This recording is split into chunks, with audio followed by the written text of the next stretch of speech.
राधे राधे। राधा रानी की कृपा आप सब पर बनी रहे। ओम नमः शिवाय। आज हम शनि प्रदोष व्रत कथा सुनेंगे, तो चलिए हम अपनी कथा शुरू करते हैं। जो प्रदोष व्रत शनिवार के दिन पड़ता है वह शनि प्रदोष व्रत कहलाता है। शनि प्रदोष व्रत सभी प्रदोष व्रतों में सबसे महत्वपूर्ण माना जाता है। जो व्यक्ति इस दिन व्रत रखता है वह खोए हुए धन की प्राप्ति करता है और जीवन में सफलता प्राप्त करता है। संतान प्राप्ति के लिए भी शनि प्रदोष व्रत बहुत ज़्यादा महत्वपूर्ण है।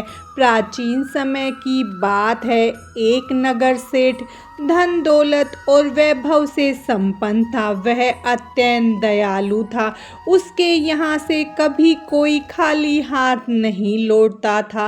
वह सभी को जी भरकर दान दक्षिणा देता था। लेकिन दूसरों को सुखी देने वाले सेठ और उसकी पत्नी समय काफी दुखी थे। दुख का कारण था उनके स्वयं संतान का न होना। संतानहीनता के कारण दोनों घुले जा रहे थे। एक दिन उन्होंने तीर्थ यात्रा पर जाने का निश्चय किया और अपने कामकाज सेवकों को सौंप वह दोनों चल पड़े।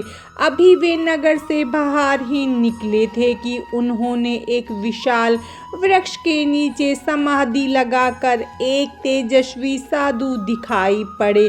दोनों ने सोचा कि साधु महाराज से आशीर्वाद लेकर आगे की यात्रा शुरू की जाए। पति पत्नी दोनों समाधिलीन साधु के सामने हाथ जोड़कर बैठ गए और उनकी समाधि टूटने की प्रतीक्षा करने लगे। सुबह से शाम और फिर रात हो गई, लेकिन साधु की समाधि नहीं टूटी। मगर सेठ पति पत्नी धैर्य पूर्वक हाथ जोड़े पूर्ववत बैठे रहे। अंततः अगले दिन प्रातःकाल साधु की समाधि टूटी। सेठ पति पत्नी को देखकर वह मंद मंद मुस्कुराए और आशीर्वाद स्वरूप हाथ उठाकर बोले, मैं तुम्हारे अंतर्मन की कथा भाप गया हूँ।